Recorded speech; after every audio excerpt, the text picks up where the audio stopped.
Second half, you guys were shooting almost exclusively three-pointers. I know you talk about take what the defense gives you, but were you satisfied with the shot selection in that second half? Yeah. Boston by one. Tatum with the ball, 21 and 15. It's a three by Tatum. Tatum on top. Step back. Three. No. Now over Robinson. Three. No. I love three-pointers. I like math.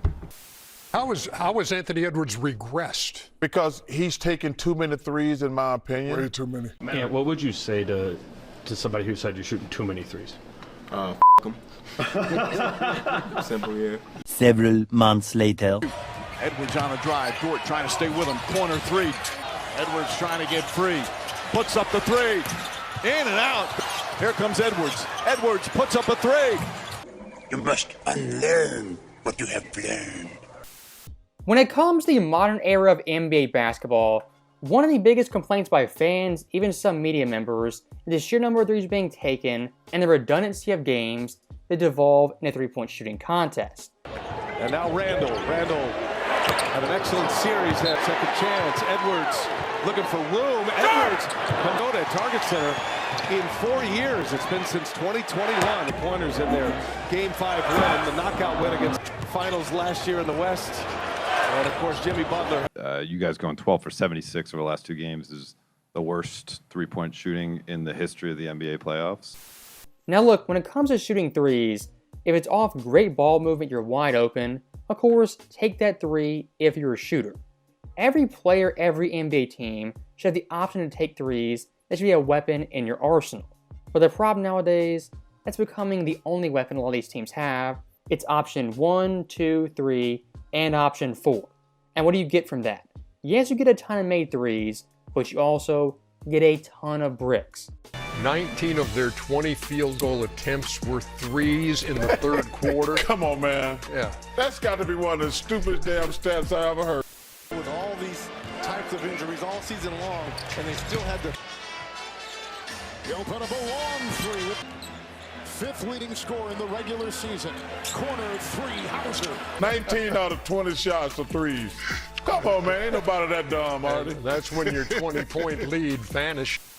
This year alone in the NBA, you had 12 such games where a team missed at least 43s. That's not attempts, that is misses. That, even compared to recent NBA history, is a staggering number. Prior to this year, the highest mark was 4 back in 2024. In a single calendar year, we tripled that to 12. For even more context, from 1980 to 2020, the number of games with 40-plus missed threes was only 6. The Celtics just this year alone had 6 by themselves. The Celtics took 63s last night. That is the most in any NBA playoff game ever. They missed 45 of them, also the most in any NBA playoff game. It's not true. That's impossible. Search your feelings. You know it to be true. Now, looking at this year's postseason, a lot of times when these games devolve in the fourth quarter, if they're close, is isolation threes and no ball movement, and quick transition threes. That for an NBA offense is a death nail and will have you going on a 4-minute drought with no points. Case in point, look at the East Finals. Game 1, Knicks vs. Pacers in the fourth quarter OT. Indiana from deep, 8 of 14.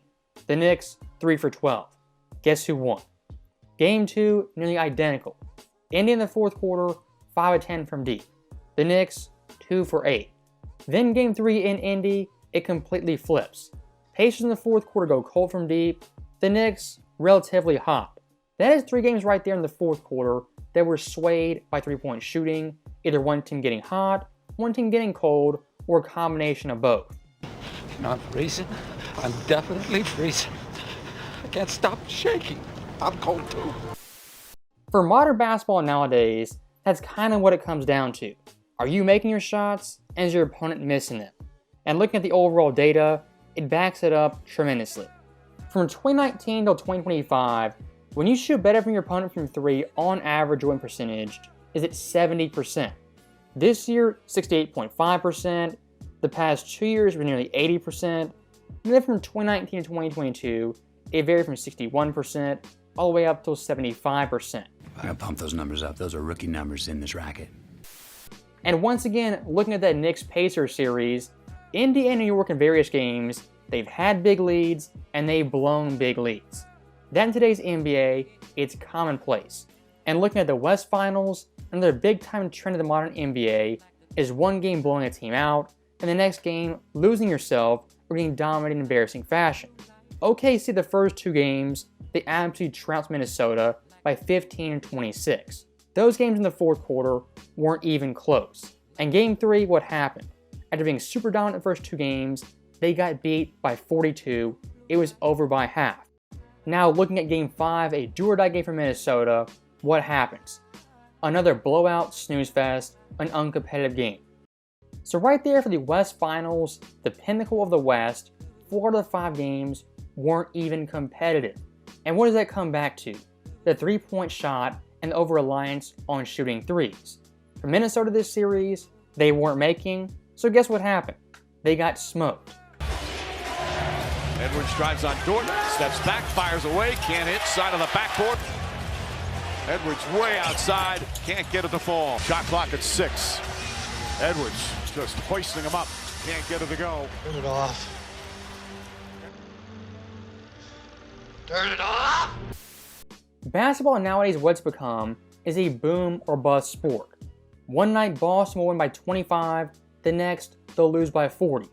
One night the Thunder will dominate, the next night they'll get beat by 40. You might say it being so unpredictable, it actually makes for compelling TV, compelling basketball. In my opinion, the exact opposite. And if you want to go one step further with a blowout trend, this year the NBA playoffs we have 19 such games where they've lost or won by 20 plus points. The overall percentage is 26% of games. Those numbers right there, as you'll come to see, are extremely high numbers historically speaking. As looking back at previous decades, at the exact same mark, 73 games. 2015 we had 9 such games, there were 20-point blowouts. 2005 had 10 games, 95 had 10, and 85 had 11. I'm writing this down. This is good stuff. So that right there is pretty clear-cut proof playoff blowouts are twice more likely nowadays than they were the past 40 years of NBA history. And looking at this year's postseason alone, the Heat versus Cavaliers, they lost by 55. Memphis versus OKC, they lost by 51. This is the only year in NBA history with multiple 50-point blowouts. And looking at OKC, they're the only team in league history to win a game by 40 and also lose a game by 40. Into the fourth quarter in the shot clock era. It's 112 to 63. The next day. We said this in the first step. Randall trying and knocks down the 3. Outside by the logo. And again, for some more context, one of the biggest beatdowns in NBA history, the 85 Finals Boston versus the Lakers lost by 34 points. This game was so lopsided, so shocking, it was dubbed the Memorial Day Massacre. In this year's playoffs alone, we've had 8 such teams lose by 34 or more points. What the Boston Celtics did last night was an insult to basketball, in my opinion, man. That's an abomination. Also, no additional word on Kristaps Porzingis, who left the game. Versus the Pistons. Utility with a 3. No! Brown the offensive. Tatum's on top. And Towns will defend. They've been intentional on that switch. An abomination offensively to play the way they played. And look, if people are going to sit there, well, that's how they play all the time, man. Live by the 3, die by the 3. What are you talking about? I love three-pointers. I like math. So stopping that right there, Joe Mazzola, he said, quote, "I love three-pointers. I love math." That in a nutshell is the NBA today. And for a team like Boston, they've taken shooting three-pointers and pushed it to the absolute max. This year on the season, they took 48.2 per game, the most in league history, and they took more threes than twos. That for basketball is not practice and disgrace to the game. And looking at their roster, virtually every single player on their roster takes at least 5 threes per game. The one guy who doesn't is Drew Holiday, and he's at 4.9. Someone like Tatum takes 10. Derek White, 9. Pritchard, Brown, so on, so on. All these guys taking a ton of threes. When you play that brand of basketball, that style, you lean so heavily into shooting threes, you're dancing with fire. One night it'll uplift you, win by 20 points. The next night it'll burn you, you'll lose by 20. And resting. Holiday is open. His triple is away. And drills it home. A few moments later. It's unfair. Holiday kicks it out. Horford, quick catch and shoot. Air ball. Cornette had it, lost it. I love 3-pointers. I like math.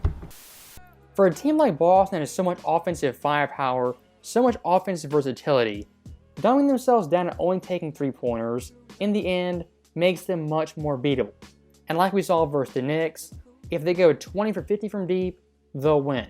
Only 14 to 50, they'll lose. If that's how you want to live or die, go ahead, play that style. Like we saw this year, when it's not working, it's really not working. So that right there is the end of the video, and like I've said numerous times, 3-point shot, yes, is a valuable weapon when used precisely and at the right moment.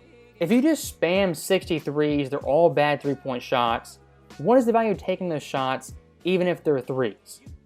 When you dumb your offense down that much, you become so one-dimensional, that right there is dumb basketball. And looking at this year's postseason, despite there being very good teams, very good players, a lot of these squads play dumb basketball. As always, thank you guys for watching. Hope you enjoyed it. I'll see you next time.